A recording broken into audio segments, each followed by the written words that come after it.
Picture this. You sit down at your desk, you open up this crucial document you really need to read for work. Right. You are totally committed to getting this done.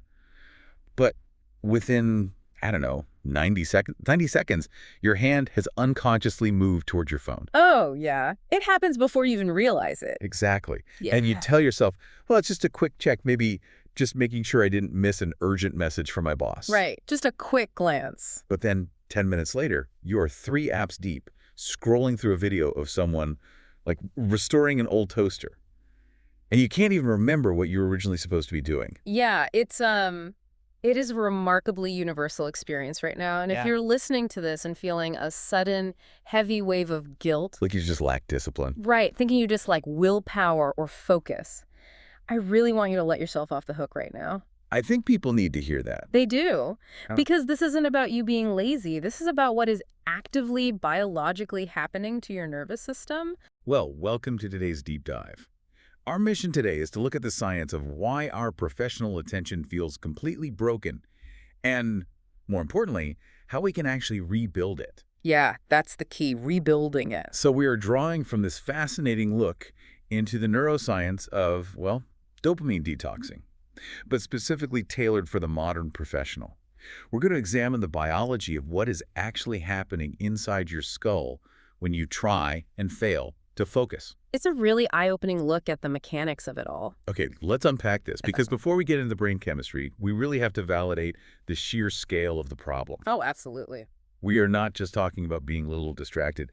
The numbers we are looking at are, frankly, staggering. Yeah, to give you an idea of the landscape we're operating in, the average professional now focuses on a single task for just 10 seconds before checking a screen. Wait, 10 seconds? That's it. 10 seconds? Think about that. You cannot even parse a complex thought in 10 seconds, let alone enter a state of deep, meaningful work. That's terrifying. And when you compound that over a lifetime, the math is just horrifying. We are talking about the average adult spending 47 days a year looking at a phone. 47 days. That is a month and a half of your year, every single year, given over to a piece of glass. So if you are constantly wondering where your time went, there's a culprit. Right, and it's not just the visible signs, like that unconscious reach for the device or, feeling annoyed at a red light. What are the other signs then? Well, the hidden signs are the ones that quietly dismantle careers and personal lives. And they're deeply insidious because they sort of masquerade as personality traits. Oh, like what? Like an unexplained rising sense of physical restlessness throughout the day, or a subtle irritability that flares up when you're separated from your phone for even a few minutes. Wow, yeah. I've felt that. Right. Or this profound inability to finish a book or a long article that maybe 5 years ago you would have enjoyed effortlessly. People tend to ignore these signs for years. They just blame it on getting older, right? Or having a demanding job. But I have to play devil's advocate here for a second. Isn't this just the reality of doing business today? How do you mean? Like, aren't professionals just naturally stressed? Because the modern workplace is incredibly demanding. We're all just really busy. It is so common to conflate being busy with what is actually happening, which is being totally out of balance or dysregulated. Okay, what's the difference there? Well, being busy implies a high volume of output or activity. You have a lot to do, you do it, and then you rest. But a dysregulated attention system is entirely different. So it's not just about the workload. Exactly. Yeah. Imagine an engine running constantly at the red line, gears grinding, but the car never actually arrives at a destination long enough to turn the engine off and cool down. Oh, wow. That sounds exhausting. It is. It leads to this strange paradox that so many professionals report, feeling entirely mentally exhausted, yet physically unable to rest. That classic wired and tired feeling. You crash into bed at 11, you're exhausted, but your brain is screaming at you to check your email one more time. Precisely. Your nervous system is basically trapped in a fight-or-flight feedback loop. It refuses to power down because it's been trained to constantly scan the horizon for the next piece of crucial information. So, since it isn't just normal busyness, and it's certainly not a moral failing of willpower, we have to shift gears and look at the engine itself. Let's do it. We need to talk about dopamine, because I feel like almost everyone misunderstands what dopamine actually does. Oh, completely. The pop culture definition is that it's the pleasure chemical. You eat a piece of chocolate, you get a dopamine hit, you feel happy. But when you dive into the neuroscience, that is entirely backwards. It's a critical misunderstanding, yeah. Dopamine is not the chemical of pleasure or satisfaction. It is the chemical of anticipation, wanting, and craving. Anticipation, not the reward itself. Right. It is released before the reward, not during it. It's the biological mechanism that gets you off the couch to go find the chocolate in the first place. That distinction changes everything. It really does. It's the reason why the literal buzz of a notification in your pocket feels so much more urgent and exciting than the actual act of reading the message. Yeah. Which is usually, incredibly mundane. Just a thumbs up emoji or something. And this brings up a terrifying biological reality. 0 new dopamine receptors are created by a phone notification. Yes. 0. Exactly 0. You are just burning through the finite supply you already have. Which is wild, because your brain built this dopamine system over millions of years of evolution to help you seek out food or safety or human connection.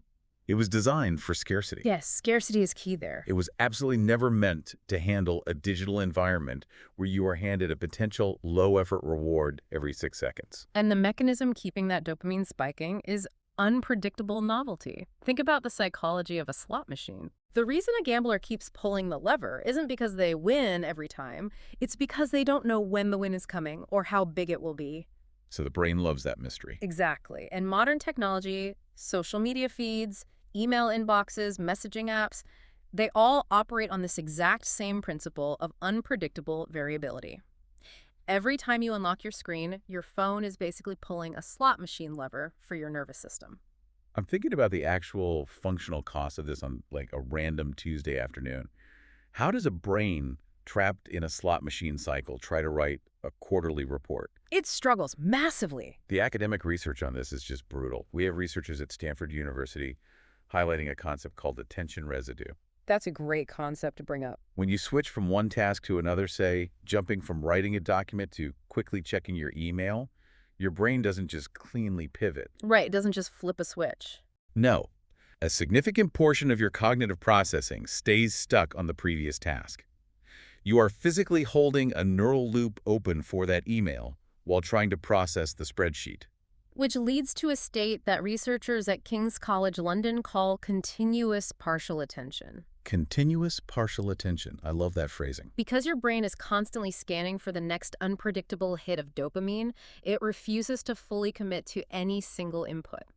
Over time, this constant scanning state trains the brain to expect frequent, shallow novelty. So deep work actually feels bad. Yeah. When you're forced into deep, sustained focus, it doesn't just feel boring, it feels physically uncomfortable. And the math on that cost is mind-blowing. Research out of UC Irvine found that it takes over 20 minutes on average to return to a deep state of focus after an interruption. 20 minutes from one quick glance at a phone. Yes. So think about your own morning.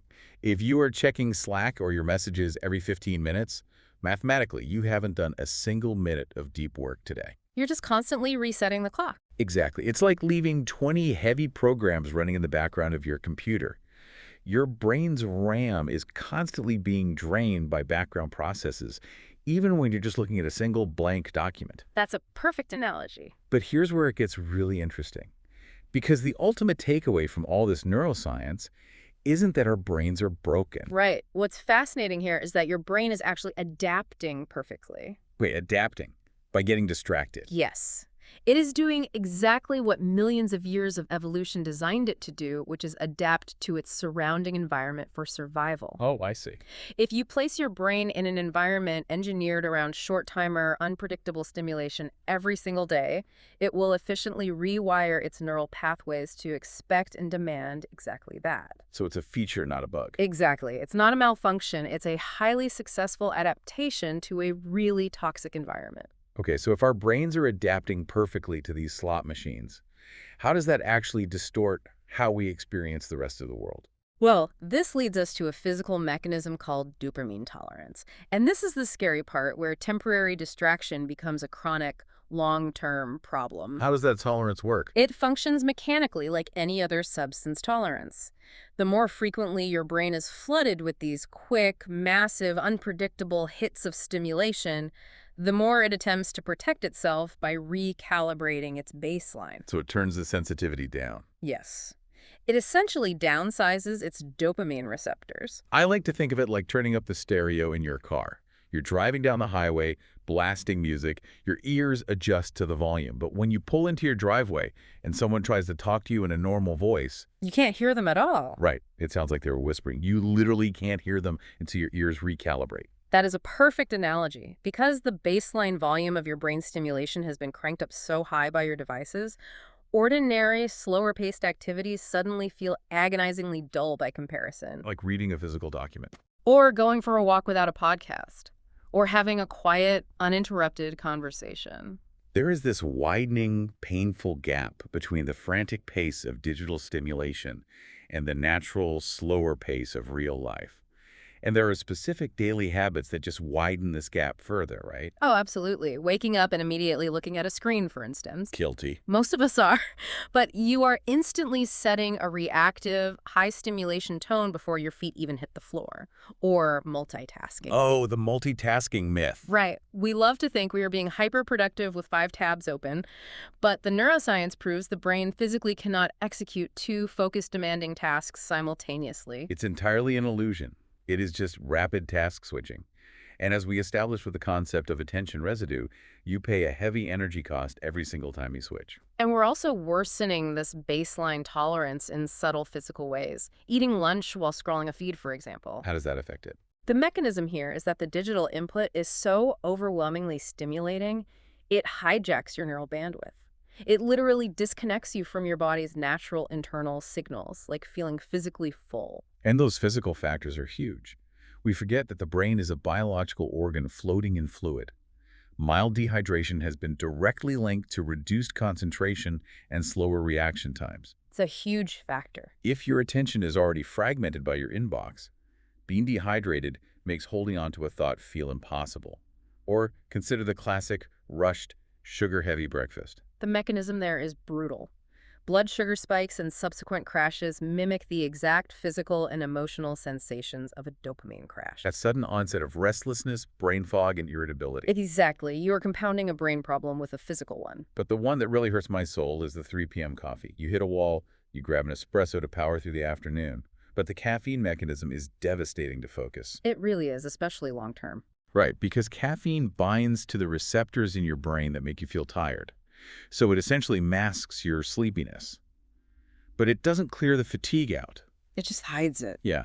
So even if you manage to fall asleep at night, that lingering caffeine prevents your brain from reaching the deep, slow-wave sleep required to clear out the waste you accumulated during the day. So your inability to focus on Tuesday morning might actually be the direct physical fault of the coffee you drank on Monday afternoon.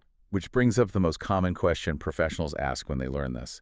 If we know all of this is biologically and psychologically bad for us, why can't we just use our willpower to put the phone in a drawer and focus? It's the logical next question, right? Yeah. If I know the stove is hot, I simply don't touch it. Why can't I just firmly tell myself no? Because the idea that willpower alone can fix an unbalanced nervous system is a complete myth. A myth. Really? Yes. Willpower is not a character trait. It is a depleting brain resource. It drains with every decision you make throughout the day.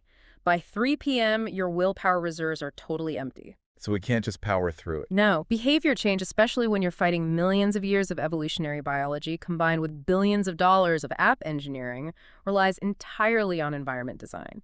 It cannot rely on sheer force of will. Okay, so if the environment is the problem, not our will tower, it makes me wonder if this hits everyone the same way. What do you mean? Well, a 25-year-old grew up completely immersed in this digital environment, whereas a 50-year-old had to adapt to it mid-career. Does the brain wire itself differently based on when this exposure started? Or are we permanently damaged once this tolerance sets in? That's a vital question. The underlying biological mechanism is exactly the same, but the emotional drivers that push us toward the distraction change significantly as we move through different life stages. How so? In your 20s, for instance, your core identity is still forming. So external validation, likes, views, immediate digital feedback becomes an incredibly easy, seductive substitute for the hard, quiet work of building deep professional focus. That makes total sense. Then you transition into your 30s, which is universally recognized as a peak era for pressure and self-doubt. Oh, yeah. You have career demands, relationship shifts, financial stress, all converging at once. When your attention scatters, it isn't because you're broken. It's your brain desperately seeking a pressure release valve because it doesn't have the right tools to handle the overwhelm. Precisely. And then moving into your late 30s and 40s, a different fear takes root. Thinking patterns become deeply set, and people often fear that their brain has just calcified. Like they're too old to change. Right, that they've permanently lost the biological ability to focus. But we have to aggressively bust that myth. Brain adaptability does not stop. So we can still rewire our brains at any age. Absolutely. The neuroscience is entirely clear that the adult brain remains changeable and adaptable at every single age. Especially past 45, there is often this powerful pull toward legacy and meaning. The research shows some of the most profound mindset shifts happen later in life because your underlying why becomes so much clearer. It's a huge motivator. But at any age, this dopamine issue rarely travels alone. It brings a whole host of overlapping psychological issues with it. They feed off each other. The psychology research notes these overlapping patterns beautifully.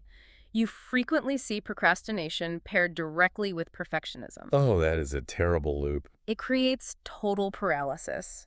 Starting a complex task feels neurologically unsafe because your brain demands the final product be absolutely perfect. And when faced with that impossible standard, what do? You retreat to the safe, predictable, low-effort dopamine of your phone. Exactly. You also see chronic comparison, which drains your motivation every single time you open a feed. And people-pleasing. I had never connected people-pleasing to attention spans, but it completely erodes your ability to protect your own time. It really does. Because you can't tolerate the discomfort of saying no. Yeah. You make yourself constantly available. You are constantly checking messages to ensure nobody is upset with you, which just violently shatters any chance of deep focus.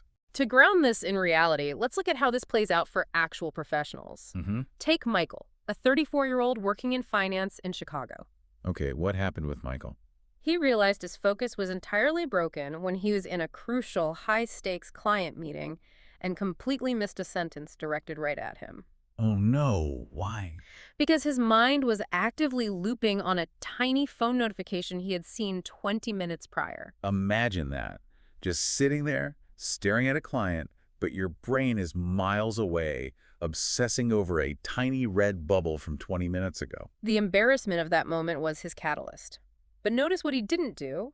He didn't quit his job, and he didn't throw his smartphone in the river. He didn't just rely on willpower. Exactly. He implemented a simple environment design tool called the 60-second pause, which we'll detail in a moment. But just by mechanically inserting a pause before checking his phone, he began to quiet that compulsive pull. And then there was Jennifer, a 47-year-old teacher in Ohio. I loved her story. It's a great one. She genuinely believed her scattered attention was just a permanent side effect of aging. She thought her best years of deep focus were simply behind her. A lot of people feel that way. But she started using a 15-minute screen-free morning anchor. Just 15 minutes of baseline reality before touching her phone.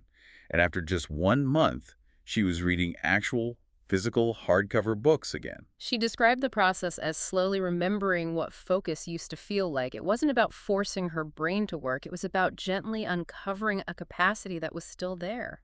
That's beautiful. If we connect this to the bigger picture, the profound takeaway from both Michael and Jennifer is that professionals do not need to quit their phones entirely to fix this. Right. Trying to go completely off the grid is just not realistic or necessary for most of us. The goal is simply to reduce the compulsive low-effort stimulation. Exactly. Which brings us to the actual mechanics of healing. We've diagnosed the problem. We've proved that biology can heal. Now, what is the practical blueprint to actually take our attention back? This is the most important part. When you look at the neuroscience, recovering your focus really comes down to a few core daily shifts. Let's break down the most impactful ones. The foundation is what changed Jennifer's life, the morning anchor. The mechanics of this are crucial. The first 60 minutes after you wake up physically shape your baseline dopamine sensitivity for the entire rest of the day. So no phones in bed. Right. You must give your nervous system time to wake up without artificial digital stimulation. Even just 10 minutes of stretching, making coffee, or literally just sitting there before the world floods in prevents that massive early spike. If you spike it immediately, you will be chasing that level of stimulation until bedtime. Exactly.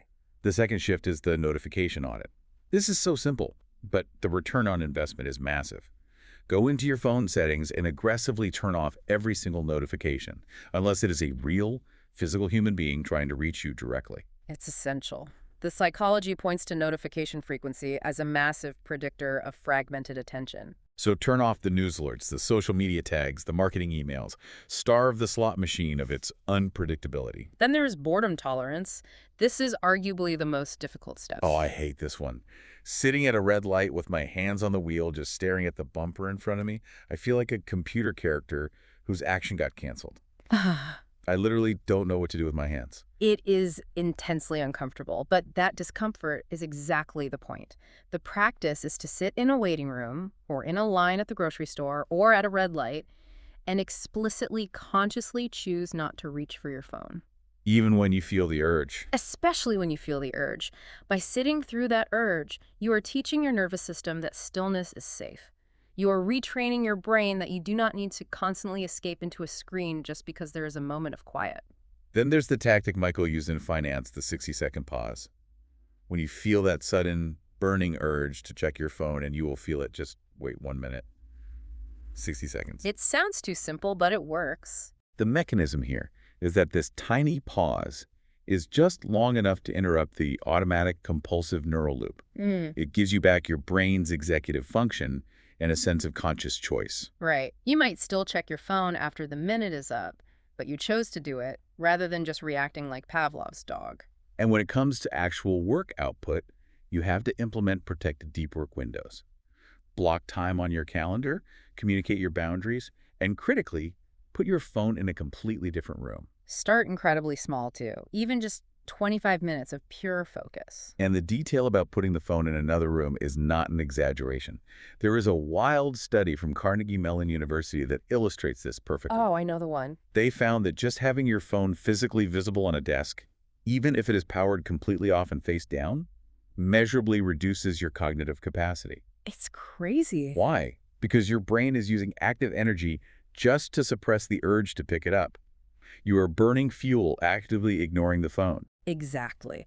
This was the exact strategy used by David, a software developer from Austin mentioned in the research. He combined a protected deep work window with physically removing his phone from the room. And what happened? Within 3 weeks, he was finishing complex coding tasks in half the time. Not because he was grinding harder or working longer hours, but because he eliminated the low-grade, constant urge to check his device. His attention was no longer fragmented. So what does this all mean? When you look at all these steps, the morning anchor, the notification audit, learning to tolerate boredom, deep work windows, none of this is about punishment. Not at all. It's not about throwing all your technology in the trash, moving to the woods, and becoming a monk. It is simply about giving your nervous system a gentle, structured biological reset. And sustainability is everything here. The psychology research consistently notes that stacking too many behavioral changes at once almost always leads to abandoning all of them. Start small. Yes. Adopting just 1 or 2 of these habits is the way to go. Maybe you try a weekly digital Sabbath on a Saturday morning, or just implement a 3-breath mindful transition between your Zoom meetings to clear out that attention residue. That is far more sustainable than trying to completely overhaul your entire personality by tomorrow morning. Definitely. The brain is biological tissue. It responds to conditioning. It's like a muscle. Yeah. You have to rebuild its tolerance for focus gradually. With repetition, it responds to practice, not panic. It is not a destination you finally arrive at. It's a daily practice of protecting your own cognitive space and your own peace of mind. Which brings us to the end of our deep dive today. But before you take out your headphones or jump right into your messy inbox, I want to leave you with one final thought to mull over. Okay, let's hear it. We talked about boredom tolerance and how physically uncomfortable it feels to just exist without a screen. But think about this. What if the absolute most productive, career-boosting thing you can do for yourself tomorrow isn't downloading a new productivity app or reading another business book or trying to hack your to-do list? What if it's much simpler than that? Right. What if it's simply sitting at a red light, keeping both hands firmly on the steering wheel, and letting yourself be utterly, completely, unapologetically bored? That quiet space is exactly where the healing starts. The next time your hand reaches for the phone before you've even made the conscious choice, just notice it. Give it 60 seconds. Thank you for joining us on this deep dive. Remember, regaining your focus isn't a final destination. It's a direction you can choose to walk in every single day.